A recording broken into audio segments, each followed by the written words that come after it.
is thinking. Wafa, you said that Islam should not be defined as a religion for the purpose of constitutional law, for the purpose of freedom of religion. You didn't really quite explain that, in that we need a definition of religion that excludes Islam, and it doesn't do simply to say religion is all religions except Islam. How do you define religion? I can tell you, to be a true Muslim, you have to believe in Islam as a religion and as a state. So it is impossible for someone to be a true Muslim and a true American at the same time. Because Muslims always look to live under Islamic Sharia, not under American Constitution. I am one of them. Trust me, I know him. I was very involved with my Muslim community for the first 10 years here in the United States. And I heard them a million times saying that we are here to eventually replace the American Constitution with Islamic Sharia. And believe me, their concept of time is different than your concept. They're well trained to be patient.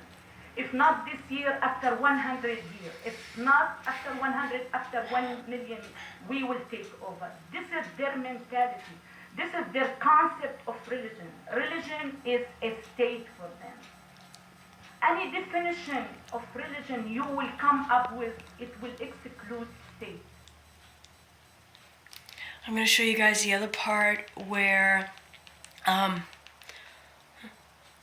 she was talking about in one of her other videos, Prophet Muhammad, a rapist, pedophile, and murderer. I hope they have it over here. مرحبا. Right here. This is the other part of the video.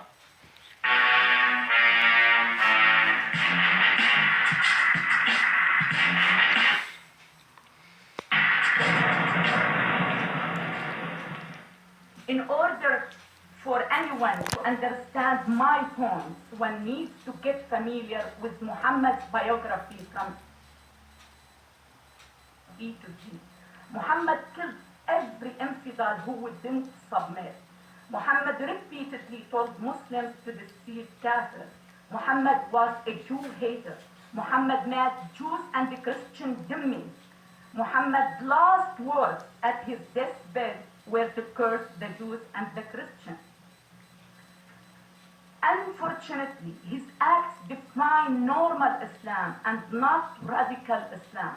But Islam is not only against the infidel, it's also ruthless, in particular to women and to those who convert from Islam.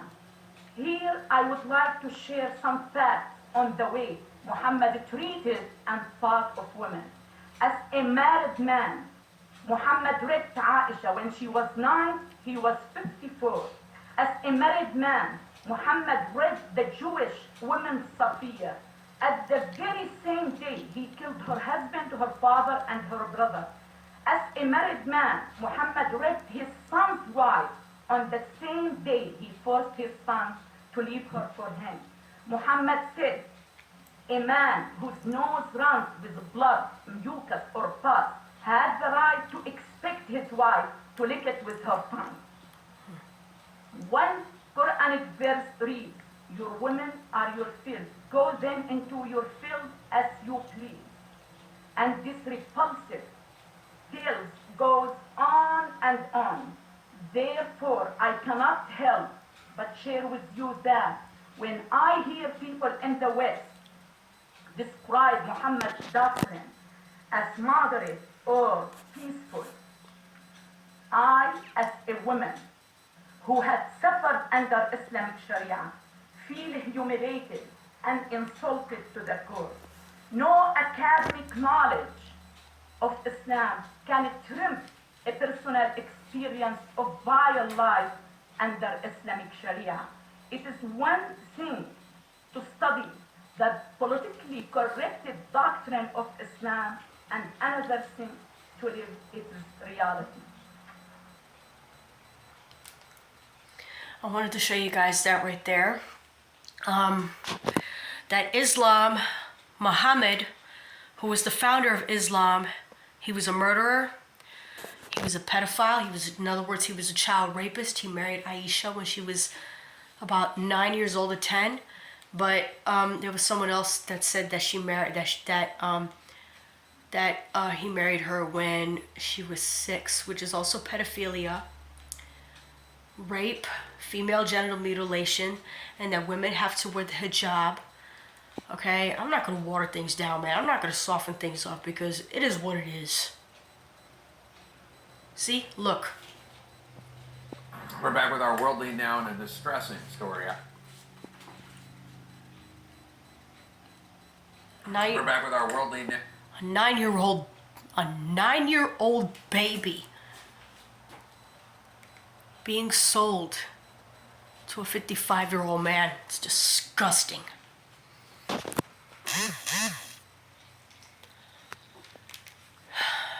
Come on. Come on. Trying to get this thing to go. Hold up. I don't know what's wrong with this thing. We're back with our worldly now and a distressing story out of Afghanistan showing the harsh reality of the humanitarian crisis engulfing the country, especially post-Taliban rule. Desperate families so impoverished, they tell CNN they have no choice but to sell their young daughters into some twisted form of marriage. In this exclusive report, CNN witnesses the tragic fate facing these helpless little girls in this culture where girls and women are too often treated horrifically. The parents gave us full access and permission to talk to the children and show their faces because they say they cannot change the practice themselves. CNN's Anna Corin reports. In this arid, desolate landscape, not a scrap of vegetation in sight, lies a makeshift camp for some of Afghanistan's internally displaced. This looks all barren. Among its residents, 9-year-old Pawana. Her bright pink dress squeals of laughter and childhood games, a ruse to the horrors unfolding in this unhospitable environment. Pawana's family moved to this camp in Baghdad's province 4 years ago after her father lost his job. Humanitarian aid and menial work, earning $3 a day, providing the basic staples to survive. But since the Taliban takeover 2.5 months ago, any money or assistance has dried up. And with 8 mouths to feed, Pawana's father is now doing the unthinkable. I have no work, no money, no food. I have to sell my daughter, he says. I have no other choice. Pawana, who dreams of going to school and becoming a teacher, applies makeup. A favourite pastime for little girls, but Pawana knows she is preparing for what awaits her. My father has sold me because we don't have bread, rice and flour. He has sold me to an old man. The white-bearded man who claims he's 55 years old comes to collect her. This is what's happening in other countries because of the poverty. He bought Pawana for 200,000 Afghanis, just over $2,000 US.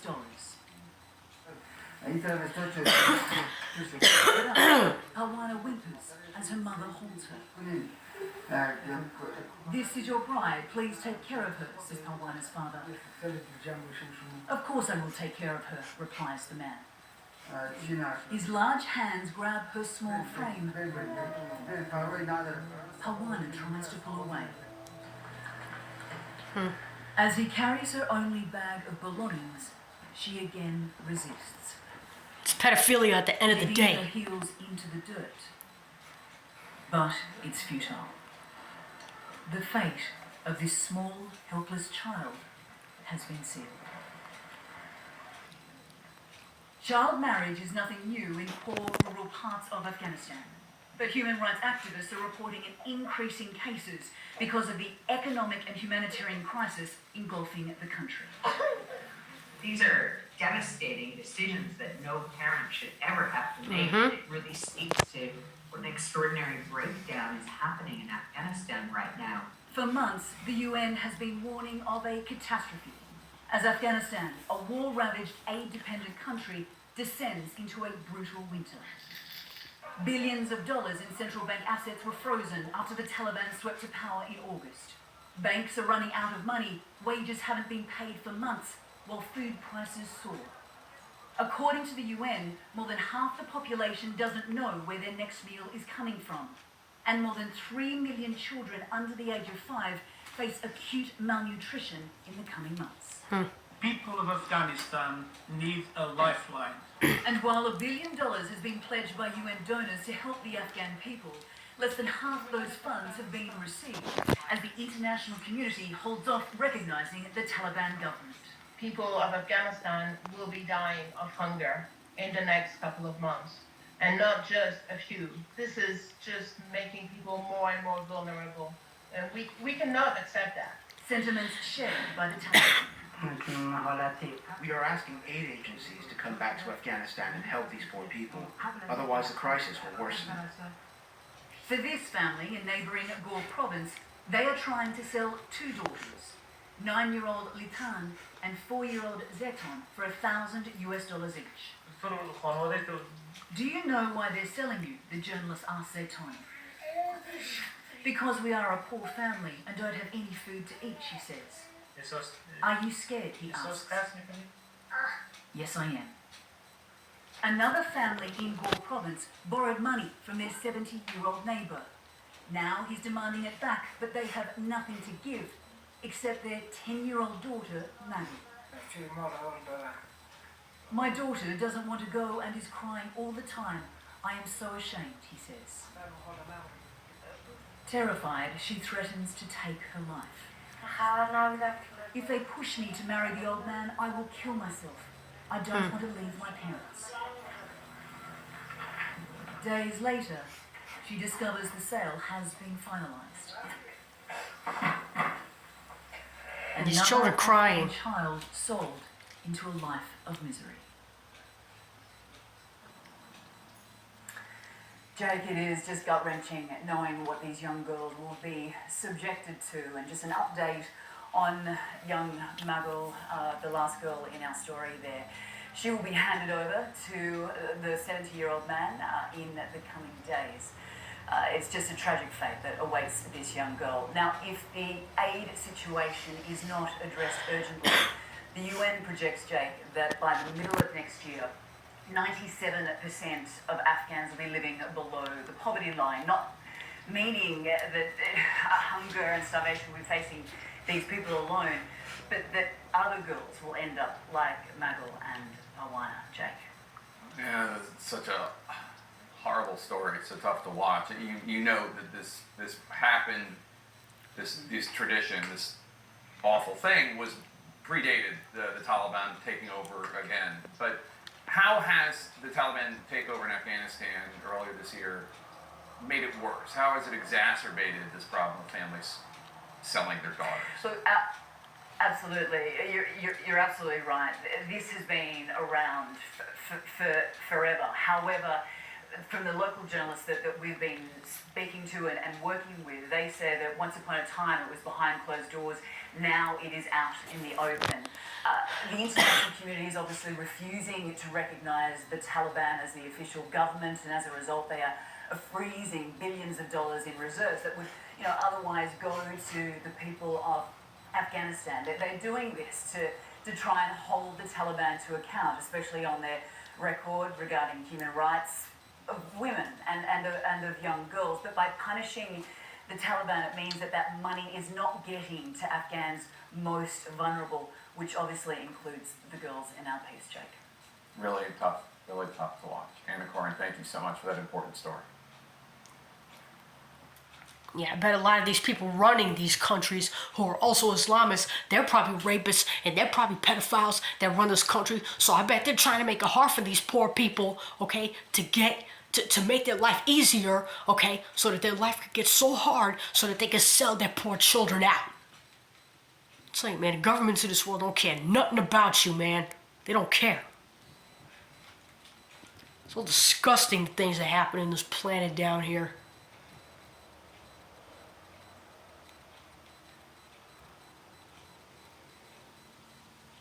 Oh man, watch this foolishness. Listen to this disgusting thing.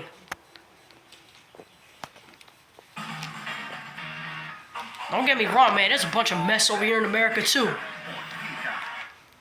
Yeah. So you think that having sex with a 9-year-old is justified?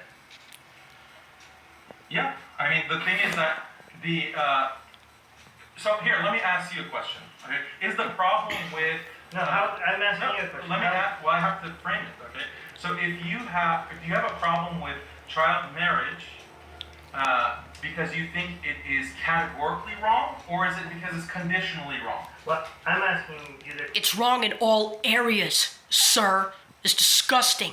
Children are not to be touched under any circumstance. question. Well, I want to understand what your understanding is, because I think that the Prophet, peace be upon him, his marriage to Aisha was at 9 years of age. 21. So, do you think that I don't think that that's wrong. I can explain it and justify it, and I'm trying to give you the entire anthropological... Yeah, I guess that tells her right there you would probably marry, okay, a little girl, and you'd probably sell your daughter off to an old man, right? Right? Explanation, the historical explanation of that, but like I said, it can't be done in 5 minutes. Well, how would you do that in the next I 5 want to minutes? simplify it and say, do you think that this is categorically wrong, or is it conditionally wrong? Categorically wrong. Yeah, it's wrong in all areas, man.